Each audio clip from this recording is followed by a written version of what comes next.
Hello and welcome to the Paxton Road TV preview show, Tottenham Hotspur versus Manchester United at the Tottenham Hotspur Stadium.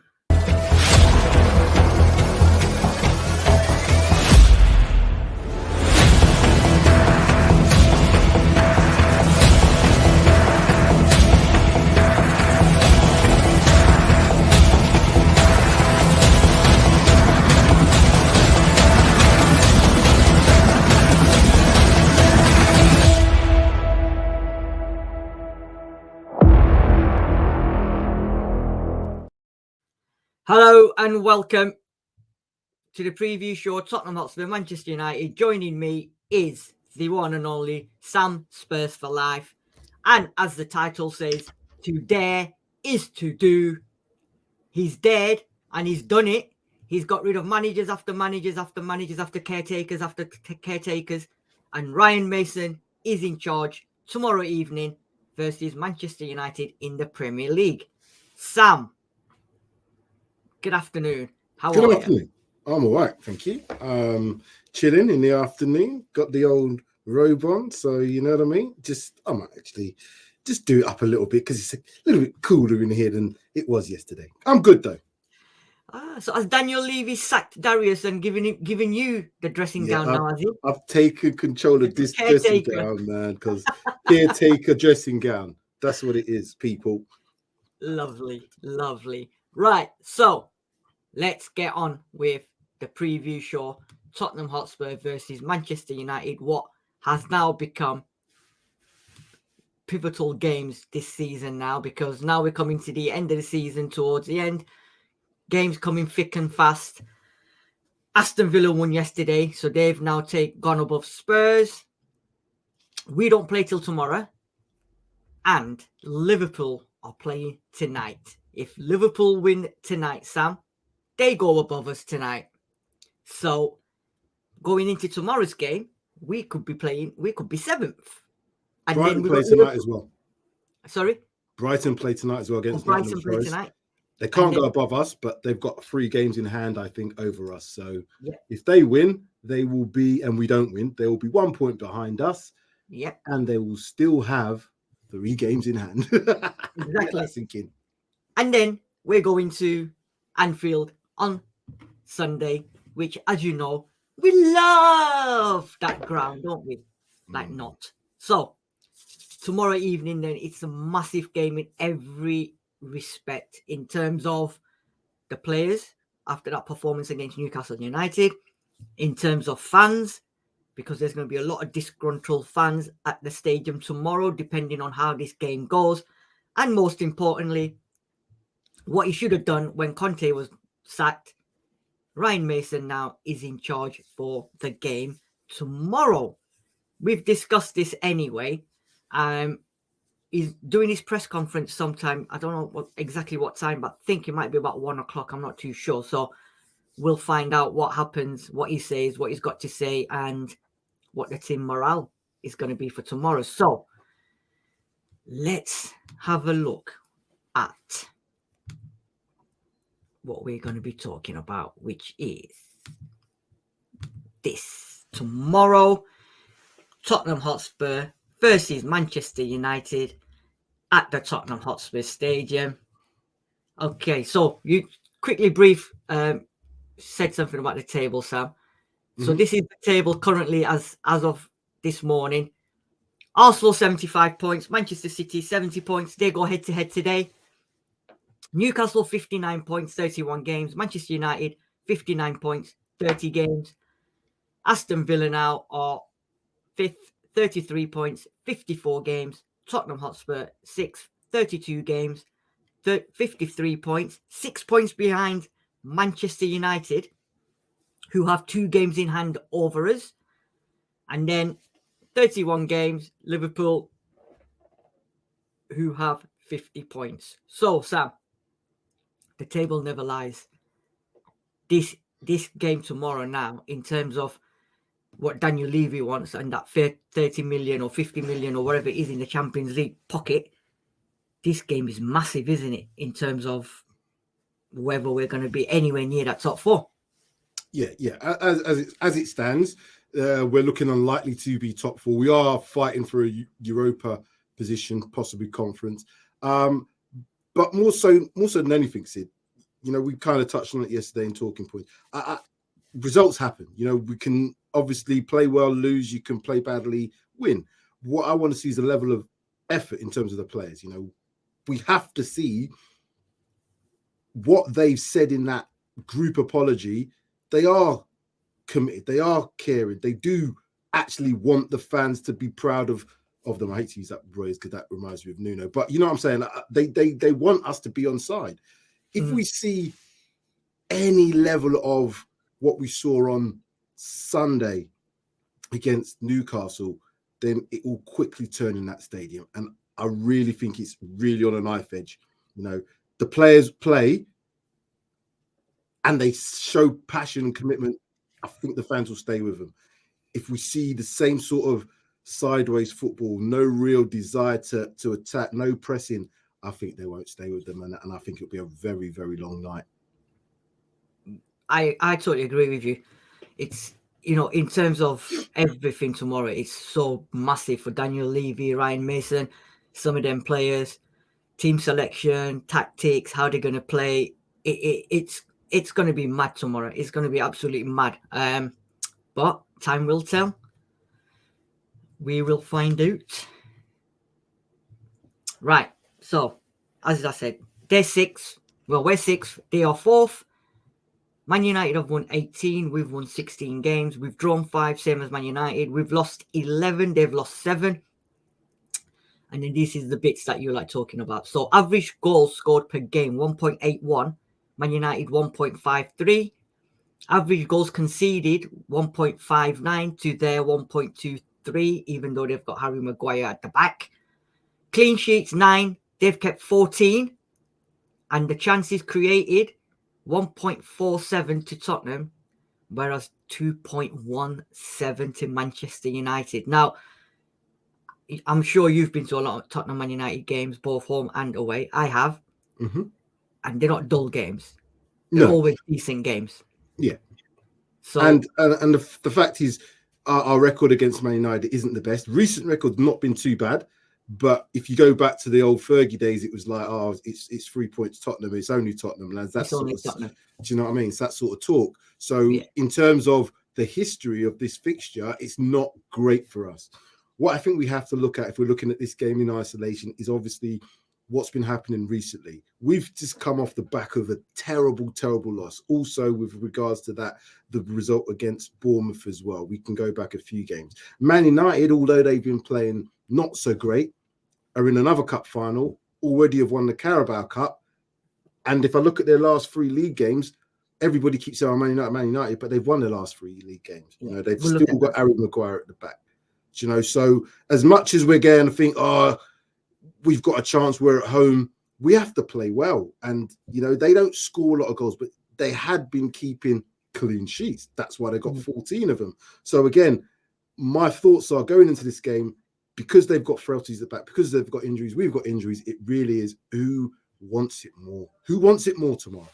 Yeah, because average goals scored per match, look at it, 1.81, 1.53. There or thereabouts. Average goals conceded, yes, we've conceded 0.236 of more goals, but the chances created, look at their front line, look at our front line, right? They keep mixing.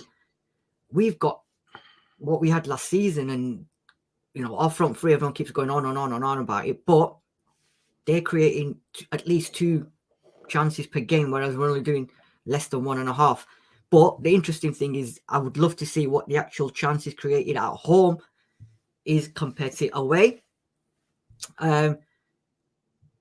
Both keepers are looking a bit dodgy, but they're still, like you said, Sam, with Harry Maguire at the back, for some reason, they're still keeping clean sheets, 14 compared to our 9. So, we'll see what happens. Right, this is what you were talking on about. 61 games. This is the first time we've looked at one of these where, in a while, where we're not that confident. 10 wins. They've had 39 wins. We've had 6 wins at home. They've had 15 at our stadium. They've won 24 with a sign that says it's only Tottenham, and we've won 4 away. So 61 games played. We've only won 10 of them. They've won 39, 12 draws. To me, that just sums it up, doesn't it? That we just don't like playing Man United. It we really don't turn does. up against Man United. It really does. It's clear it's not a very good record in the Premier League against Man United, and you know they had been that team for years and years. They've still got that aura about them when we play them, and these are the teams that we seem to struggle against. I know we've had some recent successes against them, but when it really matters, I can't remember too many results against Man United that have been positive. I remember going to the cup final against them, League Cup final, was in the away end, and thinking, yeah, we've got a chance, and they beat us. I think Rooney scored the winner in that game. The last games, we can only go by the last games, and like I said, the thing that I look at with this record, it's shocking. It really is shocking. 6 home wins. They've won 15. That's twice as many +3 at our own ground. If I was Man United, if I was at Ten Hag, this is all I'd put up, regardless of what form they're in, regardless of what they've got to look forward to. I would even use the old Fergie thing, and I'd do it in Dutch. Look at this record. That's it. That's all you got to do, is just think these players, because we've just got to see what sort of heart these guys have got tonight. That's all I want to see. Forget everything else. Do you know what? He doesn't even need to say nothing. He just needs to say to them, look at the result at the weekend against Newcastle. If Newcastle can score 5 in 20 minutes with Isaac, Willock, Murphy, Joe Linton, yeah. We've got Rashford, Fernandes, Ericsson, you know what I mean? Sancho, whoever you want to name. And if we can't score that many against them, and you know, then boys, I'm going to kick all of your asses. But it's just horrendous. I've been to many games. I mean, I've been to that one when we were 3-0 up at half time, and then Beckham and Cole came back, second half, and that. We just, it's the same, isn't it, with the top 6? Our record is awful. We just don't turn up against the top 6. But then again, this season we've not turned up against the bottom 6 as well. So I don't know how we are where we are, and that is really and truly, it shows you how topsy-turvy this season has been, because of the fact the World Cup's been thrown in there, because of the fact all the games have been condensed at one point. With Champions League, it was back to back for both teams, for every team, should I say, and injuries have played a part. Now, just on this matter, when we come to it, these are when we're going to be able to actually talk about the realistic possibilities for tomorrow for both teams, because there are significant injuries. I believe Bruno Fernandes may be out, Martial's injured, Rashford has got potentially a hip injury, but he's been on the bench and come back the last couple of games. Like I said, Varane's out. They've got significant injuries to their squad. We have too, and I think our losses are bigger. But Sid, we just got to see what team they put out, what formation, and that's my problem. I don't know what we're going to put out yet. And the other thing as well, Sam, they had injuries at the weekend in the semi-final against a Brighton team who is a lot better than what we are this season. Yeah. And they managed to keep a clean sheet and go through on penalties. So it seems like no matter what team they're putting out, they're putting in an effort for the manager. Whereas they've got things to play for. Yeah. This is it. So it's like you said, it's going to be an interesting one. Right, here's the last 5. Last October 19th, Man United 2, Spurs 0. 2022 March, Man United 3, Spurs 2. October 30th, 2021, Spurs 0, Man U 3. Man U 3, Spurs 1. And then the only success we've had in recent times is October the 4th, 2020, Man United 1, Spurs 6. I think that was just an anomaly. Don't know what happened that day. But I can tell you what happened. That's COVID day. There was no fans in the stadium. It was at Man United. Jose was in charge. So it was easy doors. It weren't really. That was a terrible Man United team, by the way. But there was no fans in the stadium. Let us get that straight. We won 6-1 in COVID times. Since then, business as usual. Nothing. Business as usual. So there you go. Home or away, our record against them is not very good at all. And like you said, Sam, like we've said, it's whoever turns up and what team gets picked and whatever. Just in that game, on the March game, they won 3-2. They had a geriatric Cristiano Ronaldo who never really played much, couldn't run, and he scored a hat-trick, didn't he? Did he score a hat-trick in that game? He did. You know what I mean? It's just things like that, which you just can't. If you had to make up a story about Spurs and you told them just the normal stuff that we do as a club, you'd think it was a fairy tale. You would think it was a nightmare, actually, not a fairy tale. But I just can't understand. Just cannot get it. But that's just Tottenham, isn't it? That's just Tottenham summed up for you. That is it. Last 5 games. Again, I'm not even going to look at the bottom 4 going upwards. We just look at the last one. We got hammered, slaughtered, crucified, murdered, whatever you want to call it, 6-1 by Newcastle. They beat Nottingham Forest 2-0. And it's like you said, Sam, they've won 3, lost 1, drawn 1. They've won the last 3. We've lost 2 and won 1 out of the last 3 and then drawn 2. So again, we say this week in, week out. The last 5 games doesn't really bother because potentially, if you break it down, we should have won the Everton Southampton game, the Bournemouth game. Yes, we should have lost to Brighton. So that could have potentially been 4, but it's not. Facts don't lie. It is there in black and white. They've won the last 3. They've won a cup semi-final as well. We've lost the last 2, and the last game we got absolutely whatever you want to call it. As well. You look at the South. I'm just going to go from the bottom for our Southampton game. Yes, we got a draw at that. We should have won, but that eroded some confidence. We conceded 2 goals very late on. The Everton game, 10 men again conceded a goal from a world, not even a world. It was a very good strike, but whoever was in goal, it was Lloris, I think, at the time. Didn't die. And then the Brighton game, obviously our confidence is getting knocked and knocked. We come away with a victory somehow. You'd think that at least giving us a little bit more of a confidence going into a game against Bournemouth, who were struggling in the bottom 3. We end up losing that game to a Bournemouth team that all they did was attack us. Yeah. Knocks off more confidence. You then go into the Newcastle game, and that's what happens, 6-1. All I can see now is that we have to have some form of confidence. We have to have some form of motivation. That's the only thing we can think that these players can do tomorrow. Because if we're looking at form, our form has been terrible for ages. And you know what? I was going to say the last team we want to play is Man United. But the last team we want to play is anyone at the moment because fragile. It's so fragile at that club at the moment. All the players are, they're going to be at home tomorrow as well. And 60,000 fans could potentially be on their case. Maybe, maybe not. I don't know. I'm going to go. So tomorrow, Sam. Yeah. 1 second. Let me just. Just while you find out, like I said, you're right. We are fragile.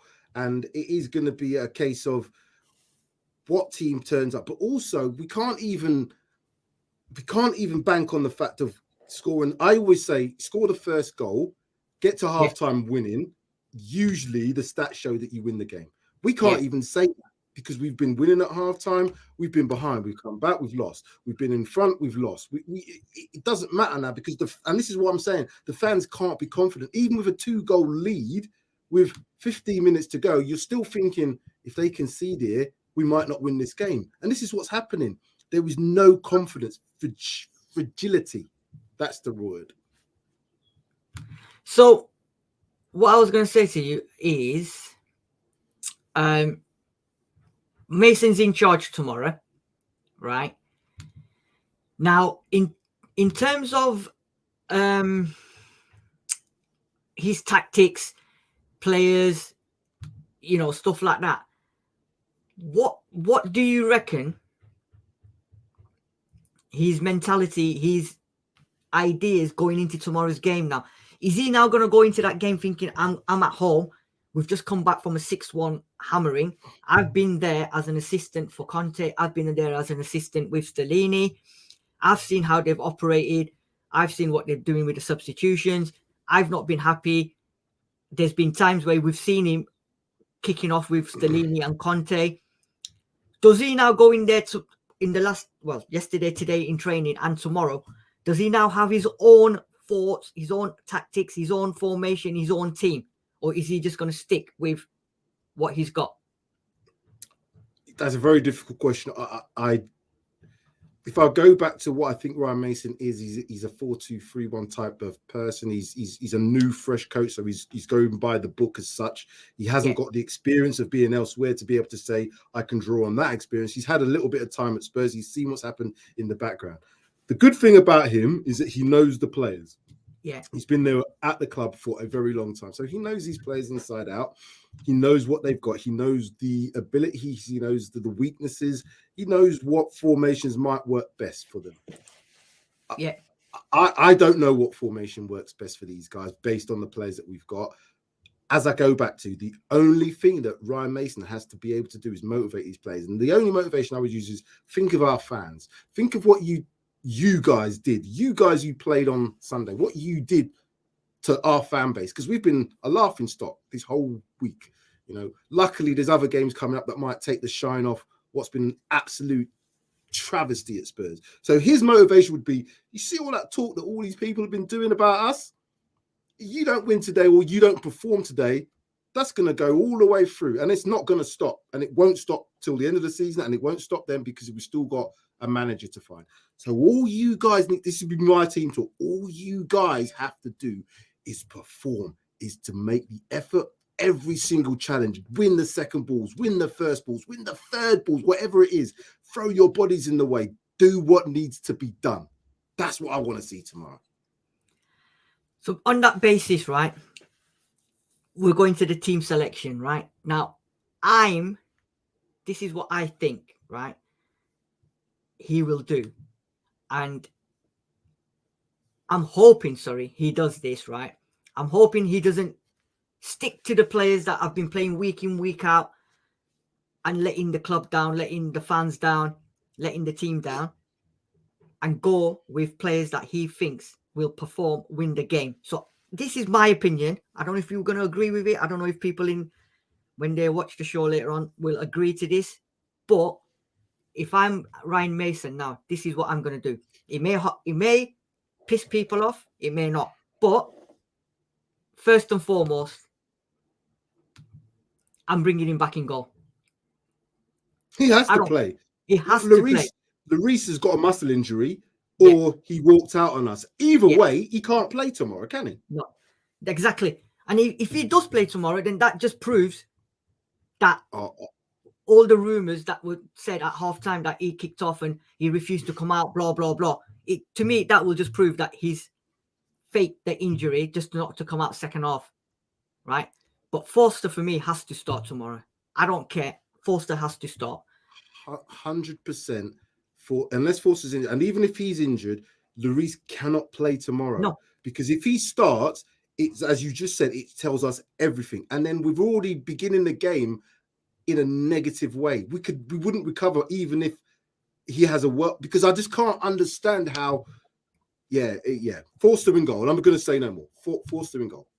Yeah. And then I've gone with. So I've got Romero and Langley.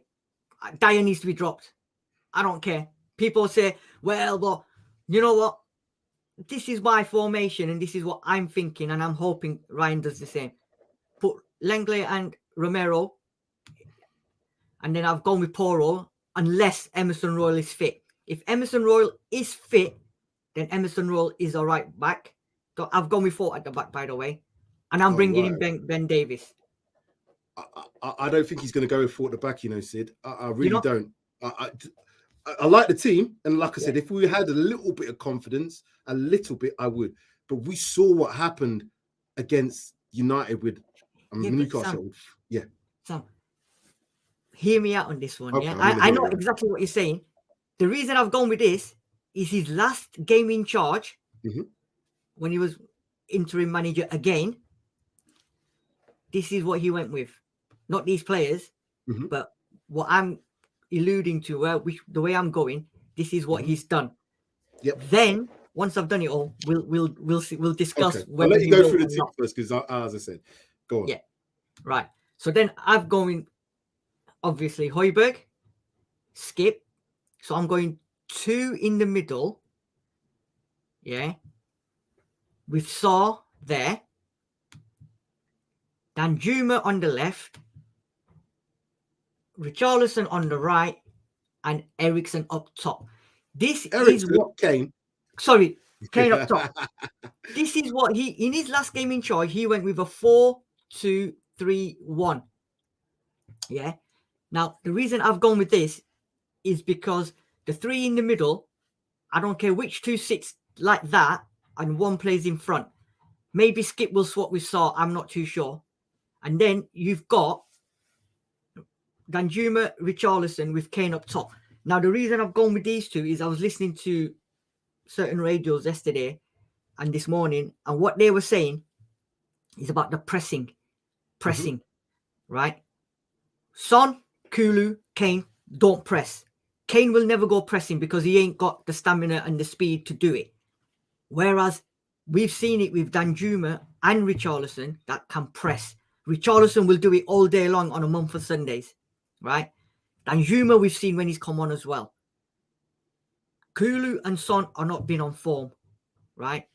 Now, you know, when I went back to the beginning and I said, depending on the players' tactics and formation, if Ryan has got the balls to drop them players and do something like this is the question. But talk to me then. Do you think formation-wise, players-wise, do you think it could be possible, or do you reckon he's just going to stick to basics? Right. So I'm going to think of it from a coaching and management perspective, which I do have a little bit of experience. They played against Newcastle on Sunday, tried a four at the back, lost 3 goals within 8 minutes, had 5 goals conceded within 22, went back to a back 3, didn't concede any more. Well, they conceded 1 more goal. They haven't had that much time between Sunday and today to prepare, regardless of whether a Mason, because I don't know who was in charge over that time. We have to assume it was Stellini. So we have to assume that they wanted to play 3 at the back for most of that time. And they only played that 4 because of a bit of pressure.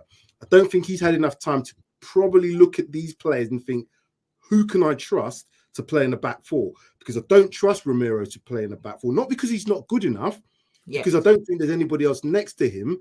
And he's not enough motivated to be able to really get his game up for a 2 at the back. He needs a little bit more. So for that reason, 4-2-3-1, if I was to go with that, I would probably maybe swap a couple of players around. I probably wouldn't have Sarr in there. I'd have Skip and Højbjerg as the 2 behind. I might look at playing Kane in that hole just behind and have Richarlison in front of him. I'd have Danjuma on the left-hand side or the right-hand side, as you showed it there. But it's then a toss-up between Son and Kulusevski, who I think I'd get more out of. Now, as it stands, both of those players are not on the greatest of form. Son has probably scored a few more goals than Kulu recently, but I think Kulu's got a little bit more from that right-hand side than Son would on that left-hand side, if that makes sense. So if I was looking at that formation, the only players I would probably swap is Sarr for Kane in that position, put Richarlison in that place, and then put Kulusevski on the left. Everything else would probably remain the same. Yeah, don't forget. Yeah, go on. No, go on, Karen. I just don't think he's going to play this formation, mate. I think he's going to play his 3 at the back because of the safety aspect of it. One more defender in suggests that we have a little bit more tightness at the back.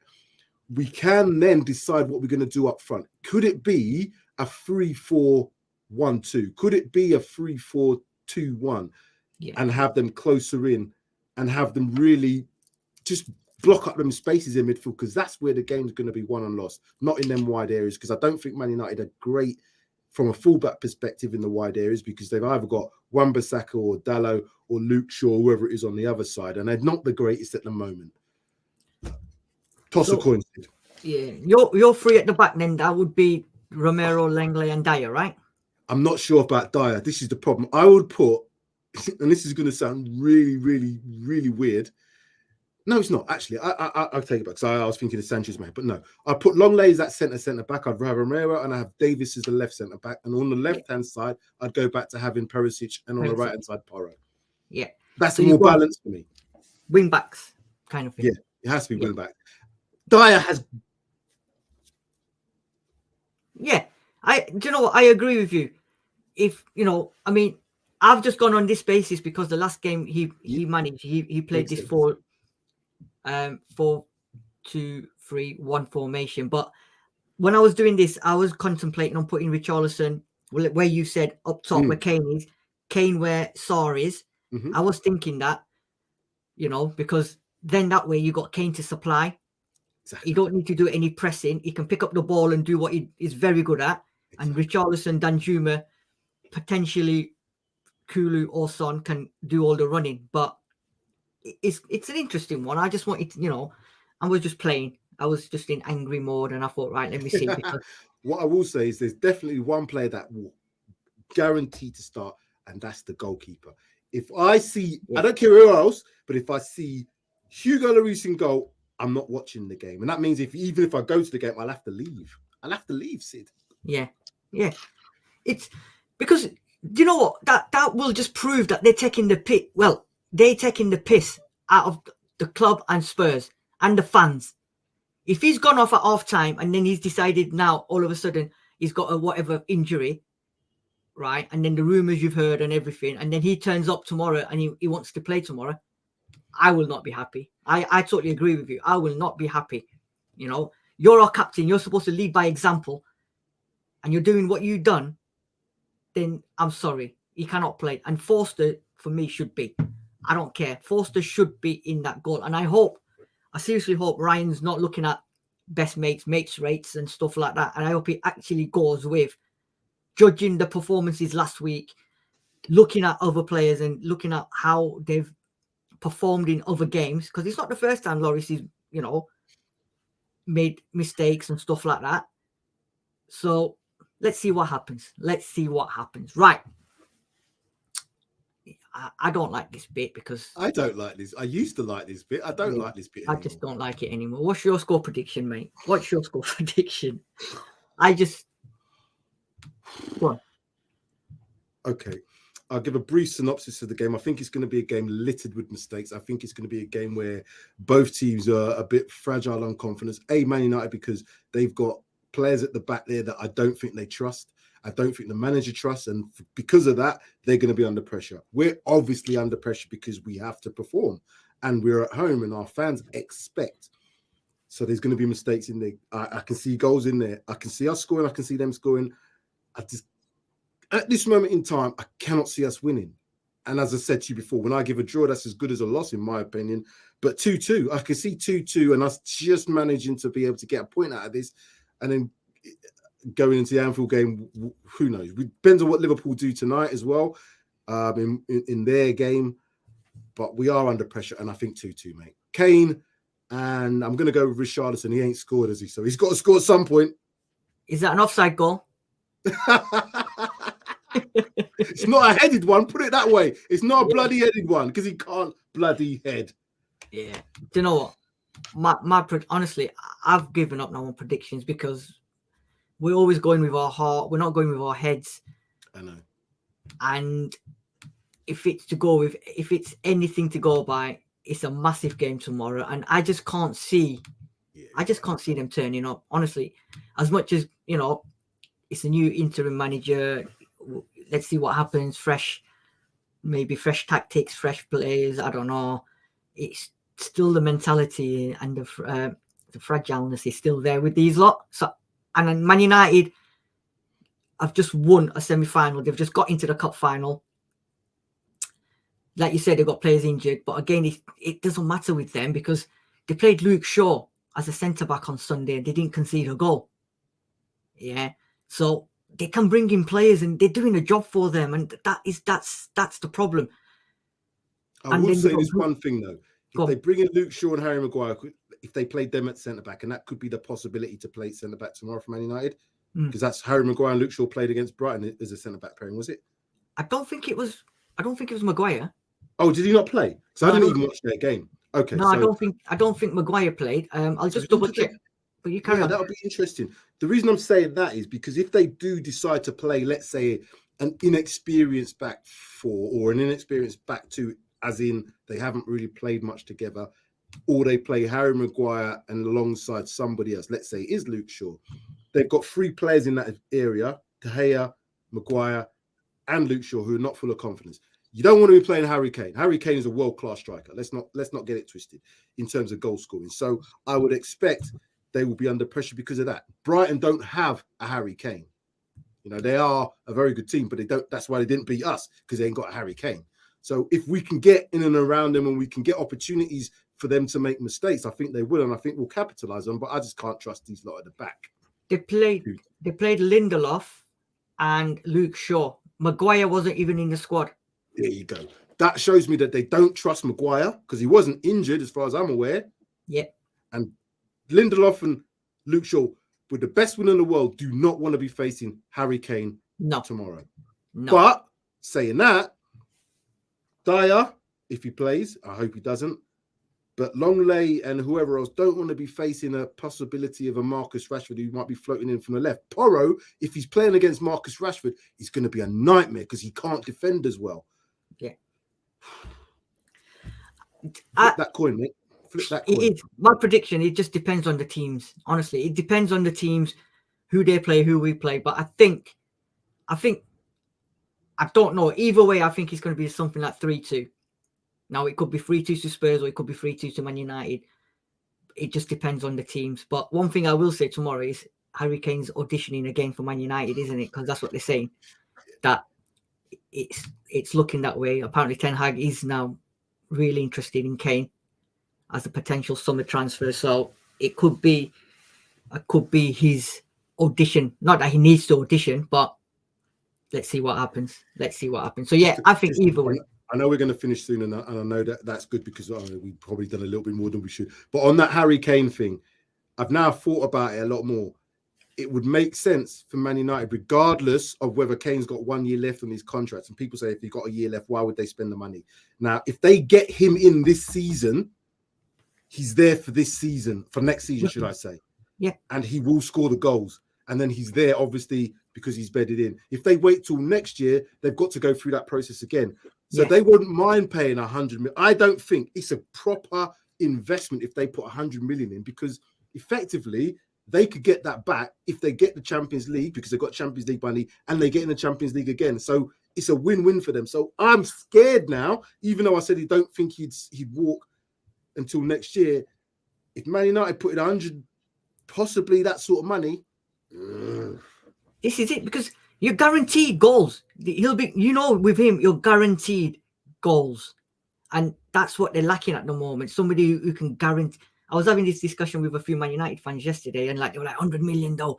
I said, yeah, but remember, you're guaranteed goals. British, English player played in the Prem, season after season, guaranteed 25, 30 goals. And with the supply that they'll have, who knows, could be even more. So, interesting one. Right. On that note, Sam, we've done enough, like you said. Thank you for joining me. Thank you for the comments. No problem. Please make sure you subscribe to the channel. Smash that like button when you're watching it later on. Do put your comments in as well, and we'll get back to them on the reaction show. Massive game tomorrow evening at 8:15 at the Tottenham Hotspur Stadium. Let's see what Spurs turns up, and hopefully let's see if I turn up. That's one thing. Let me see if I turn up. I'm still undecided. I probably won't, because I want to probably come on the reaction show. And what we should do is put our StreamYard banner on, and if anybody wants to come on tomorrow, we'll try and get one at a time, sort of thing. But like I said, if not, we'll just discuss it. You know what? It's whatever way it goes, Sid, there's going to be a lot to talk about. Absolutely. So guys, enjoy the stream later on tonight. Enjoy the game tomorrow, and come and join us on the reaction show, whether we win, lose, or draw. Have a great day. We will see you tomorrow. Come on, you Spurs.